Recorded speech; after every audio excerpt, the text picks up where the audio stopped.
What's up, YouTube family? How are we all doing? I'm back here already with another college football picks video.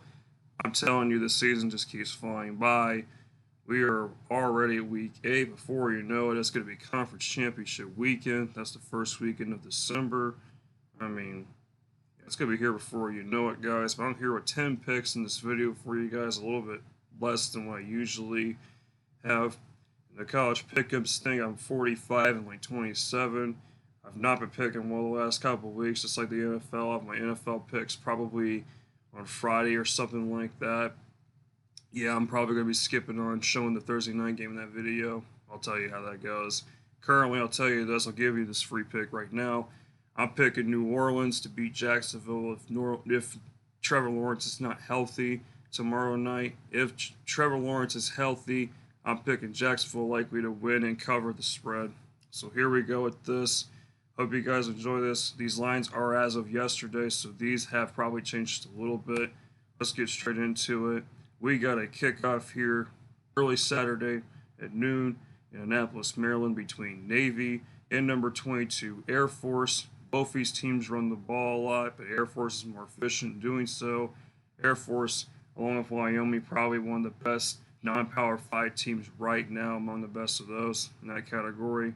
Air Force is favored double digits, but I do have a feeling with Navy's defense, I think this is a close one.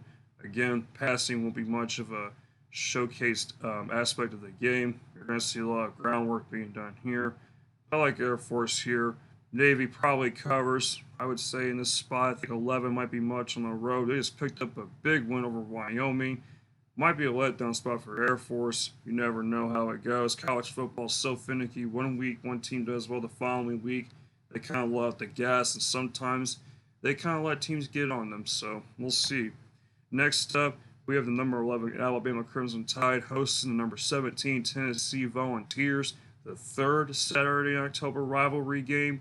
This rivalry's been dominated by Alabama for many years. I think Alabama's lost one time in the last 15 years. That was last year in that epic game where it came down to a last-second field goal. That was impressive. That was one of the best college football games I've ever watched in my life. But I don't think anything's going to top the playoff game with TCU Michigan and the Rose Bowl between Ohio State and Utah. Those are the two of the most insane ones I've seen. Here in this spot, Alabama quietly getting back on track. Remember, they're still alive for the playoff, and the BCS playoff rankings come out here. I think it comes out on Halloween. Correct? I think that's true. Um, Tennessee was fortunate to be A&M. They didn't look too great doing so, and I got Alabama to pretty much control this game. I will be shocked if Tennessee wins this game. Actually, this is a bad mismatch for Tennessee. They're going to Alabama's defense will shut down the pass. I still am a little suspect with Milrose passing, but I think he'll get the job done effectively against a pretty weak Tennessee defense. I'm not very sold on this Tennessee defense. They're not that good. I mean, I like Tennessee, but in this spot here on the road, it's a revenge spot from last year. Alabama should push into the top 10 as long as somebody in the top 10 loses this weekend, which is possible. We'll get to that later in this video. Next up, in Iowa City, and what probably is going to be such a boring ass game, you might as well take a midday nap if you're tired. Good game to take a nap as long as you're not an Iowa or Minnesota fan. Number 24 Iowa Hawkeyes. I'm kind of surprised they're even ranked again versus the Minnesota Golden Gophers. This one's pretty interesting. Iowa's favored 3.5. You know, imagine Iowa winning out the rest of the year. And by the way, I think Iowa's 6-1. I think I made a mistake there, so apologize about that. Like I said, I hate having errors in my thing. Imagine if Iowa were to go like 11-1, make the Big Ten championship as well. It's possible. If you look at their schedule, they could do it. And with Deacon Hill, I don't know though, man. He looked terrible last week. Minnesota cannot play offense to save their life. I like Iowa at home in a real low-scoring game. The over/under is like 32. It is absurdly low. It's one of the lowest ones I've ever seen in any sport, I would say. But got Iowa at home. I absolutely trust Iowa at home. Their defense will be the difference here. Minnesota really isn't doing anything for me, so no favors for me here. I like the Hawkeyes in a pretty low-scoring game. Next up, we have the West Virginia Mountaineers hosting the Oklahoma State Cowboys. Yeehaw, or I don't really want to say yeehaw with this team. They've been pissing me off the last couple of weeks with their sudden surge of success. I'll tell you what, I'll mention why in a moment. West Virginia is currently favored 3.5. West Virginia at home off the heartbreaking, and I mean very heartbreaking loss against Houston at Houston. Houston had the Hail Mary. I actually thought West Virginia won that game, but then come to find out the following day, Houston recklessly hit the Hail Mary successful attempt. I thought, oh my gosh, that is a tough way to lose a game. West Virginia is really coming back home in an emotional distraught probably. They're 4-2. I mean, look, they're 2 wins away from being bowl eligible. Then Oklahoma State, on the other hand, I don't know where all this is coming from all of a sudden. Oh, now Oklahoma State wants to play good. Get out of here. It's going to come back to reality for Oklahoma State. I got a close, higher scoring game. I think both these defenses aren't going to be able to really do a whole lot. Oklahoma State's defense lately hasn't been showing up. Neither is West Virginia's. Both teams have some offensive capability I think should shine through in this one. I have West Virginia at home. Oklahoma State, they're due to drop another one. I mean, again, let's not forget the fact Oklahoma State literally got smashed by South Alabama early this season. Oklahoma State, not really that great of a team in my opinion. I mean, their quarterback's been playing pretty well, but I really don't trust this team on the road. Definitely not going to. I got West Virginia. The point line spread might be a little bit tricky. Probably take them on the money line if you want to.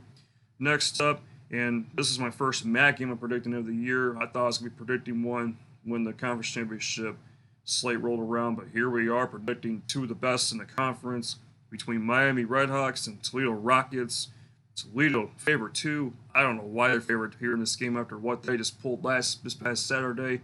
Hey, I got to give props to my former school, Ball State, to score 1-2. I know they haven't been doing well this season, but hey, at least they gave a fight against Toledo. They could have won that game actually, but that was a defensive drag in the sporadic rain and wind and chill. But Toledo on the road here, this is a tough spot for them. Miami's a good team. Miami's defense is even pretty decent too.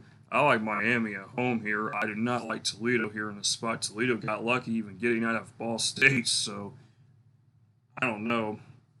That was the reason why, of course, I haven't really watched Ball State this year, but I like to check what's going on, of course, with the games. And yeah, they're 1-6 or whatever, but at least they showed a fight there in that game against Toledo. But yeah, I got Miami to pull off the win and move closer to a MAC championship appearance. And right now, I kind of like Miami to win the MAC. I don't know. It's going to be tough, though. Toledo's got a high-powered offense.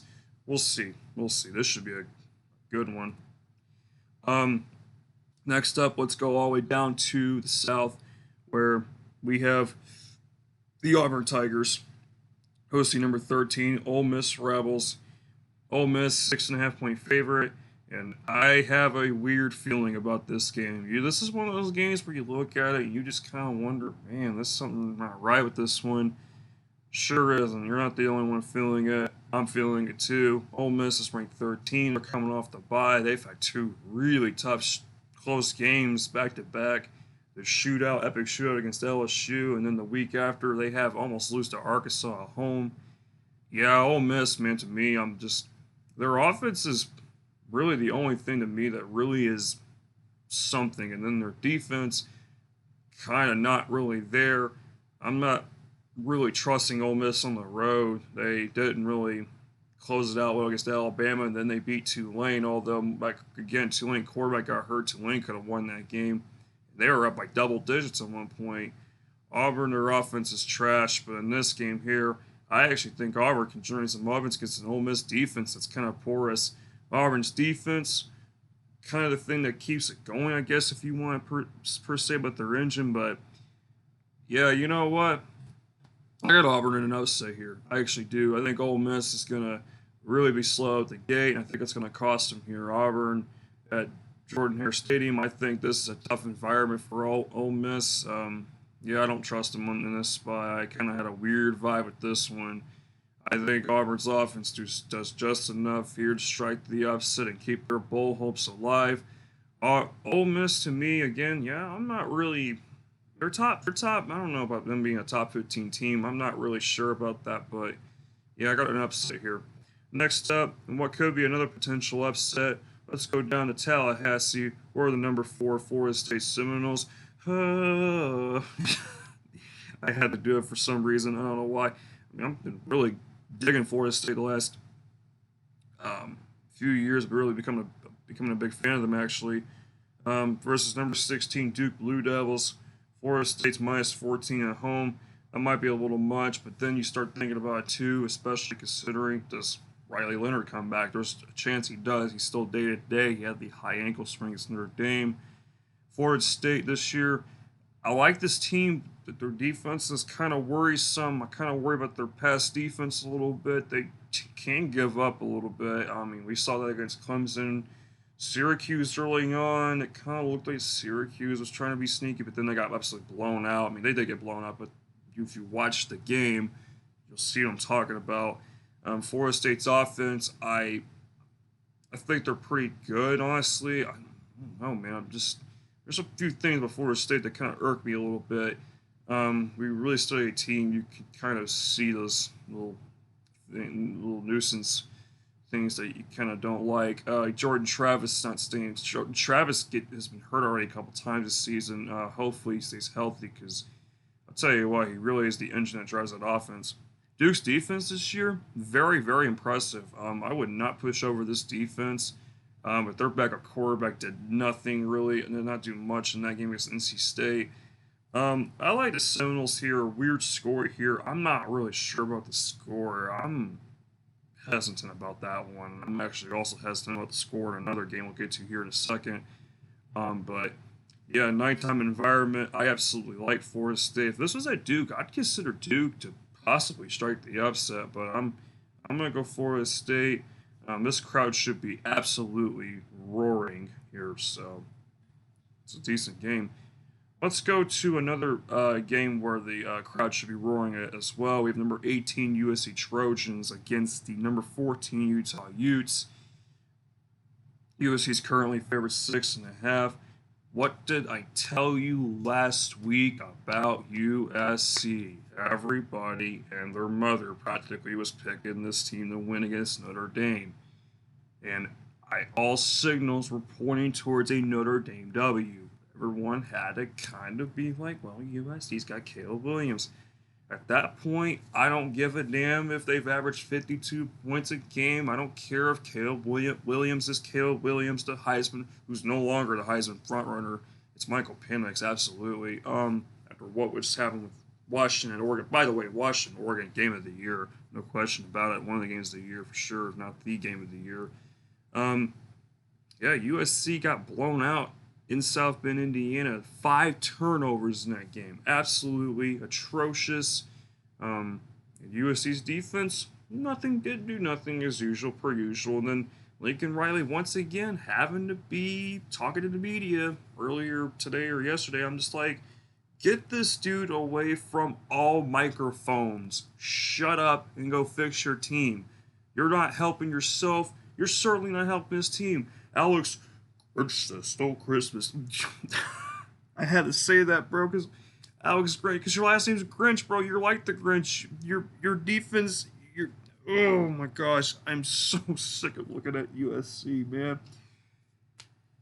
Oh, and then you got Caleb Williams wanting potential. There's reports of him wanting potential ownership of the team he's with in the NFL. It's like, okay, man, just quit it. Anyway, the point I'm getting at is USC was not going to win that game. Everything was pointing to Notre Dame. Me, my dad, and my coworker Ryan were the only ones that I knew that were picking Notre Dame. Unfreaking real. But we'll get to, one pick. Utah, their offense, again, their offense has been really problematic. Cam Rising injury is way more serious than I thought. He tore his ACL, MCL. He basically destroyed his knee in a way, I guess you could say, unfortunately. I've got some key stats for you guys. USC is 4-6 in their last 10 games against Utah. That includes losing 3 straight, including the blowout in the Pac-12 title game. Also, speaking of Notre Dame, this is something I need to throw in the mix. So USC didn't win, obviously, but this is where it's interesting. Since 1978, 38 of 50, now officially 38 of 50 teams favored the week after upsetting Notre Dame. Louisville's now number 38 on this list, failed to cover the spread. They were favored 7.5 against Pitt. They not only failed to cover, but now they're the 16th of those 50 teams that have lost outright, following the week after upsetting Notre Dame. Louisville lost to Pitt 31-21. Louisville, I just knew, like I said, they were fishy. Man, they just looked terrible getting that game. So USC, though, not a part of this, of course. I just had to mention that. That was pretty wild to think that. Now, I will back USC. This is a spot I will back them. The only reason why I'm picking USC is because Utah's offense is not clearly in sync right now. They have been slow. They have been slow as snail's pace, basically. Yeah, it's worrisome, but Utah's defense has been their calling card. You can only use that calling card for so long until it doesn't work in certain situations. I think this is a situation where it won't work, but Caleb Williams has had problems against his team. He has not beaten Utah yet. He is going to have to find a way to figure it out, and I think they do it here. This is a tricky score. I don't know about it. I'm not really confident in this score at all. Utah scoring 20. Can they generate 20 points? Also, too, the only thing with USC's defense that seems legit is the sacks they get. They going into the Notre Dame game, they had 22 sacks. I'm not sure they got any in that game. I don't think they did. I'm not sure, but all I kept thinking was, wow, this is this crazy blowout. But I got USC. I think now you could back them a bit here. Last week, you had to fade them. This week, you got to back them now, I would say, but you never know. That was a lot. Sorry, but I had to get that off my chest. Next up, here we go again with this crap. We have the Miami Hurricanes, and I'm going to call them this again. We have the Miami dumbass Hurricanes hosting the Clemson Tigers. This game just is bizarre. Don't bet this game, seriously. You don't know what you're getting. Clemson's favored 3.5. Miami failed me last week. What else is new? This is a team that's been failure in college football for years. Clemson was in a low-scoring fight against Wake Forest. That was a scary game for Clemson. Man, if they would have lost that game, oh, brother. I don't know, man, if I would have... I don't know. This is a tough one. I'm going to go Clemson on the road. I'm done picking Miami at this point because I'll pick Clemson, then Miami wins all of a sudden, which makes absolutely no damn sense. Miami's defense had no answer against North Carolina's offense. And it's clear Clemson does have talent. Their defense is, it's hit or miss. This Clemson team's been real hit or miss this year. Their two losses are against two really good teams, and yeah, they almost lost to a bad Wake Forest team. And Miami's just not cutting it for me at this point. I think Miami's offense is going to have some issues here. I don't think Miami's defense is certainly going to stop the Clemson running game at this point. Yeah, I don't know. I ain't got much to say. Whatever, I'm done. That one. Oh yeah. Don't worry. I did not forget this game. You're probably wondering, why didn't you predict this first? It's earlier today. Well, because it's college game day. College game day in Columbus, Ohio. We gotta save the best for last. We have the number 3 Ohio State Buckeyes hosting the number 7 Penn State Nittany Lions. As it currently stands, Ohio State's favored 4.5. Ohio State was favored 6. At first, my friend Ryan was telling me, who's a big Penn State fan, by the way, my good friend at work, he was telling me the line was like 8 to even up to 11 in some playbooks earlier on. But yeah, this is going to be an absolute brawl, physical brawl. Offense will be very limited in this one. Some key stats too in this one. So we know James Franklin. We know how he can be untrustworthy, very untrustworthy in a situation like this. He's like 1-10 against top 10 teams in his coaching career with Penn State. The last time Penn State has won against Ohio State was when Penn State was unranked at home in their annual whiteout game against number 2 Ohio State with J.T. Barrett and company. The final score was like 24-21 or something like that. And Penn State went on to finish number 5 that year in the country. They got kind of snubbed from the playoff by Washington that year. There's some controversy with that pick from what I understood. Penn State has not won at Ohio State since 2011. 2011. I mean, that's just ridiculous. That Penn State victory over Ohio State while Urban Meyer was coaching for Ohio State, that was Urban Meyer's one of only 9 losses while coaching with Ohio State. He was 83-9 overall coaching his team. There have been 3 times in the last 7 matchups where Penn State, or some along those lines, were up 10 plus points in the fourth quarter. They have gone on to lose those games by at least a touchdown or more. 2, including the comeback they had. They lost by 1.2. Need to mention that they had that comeback. Ohio State, that comeback, I think it was in 2018 or whatever. Yeah.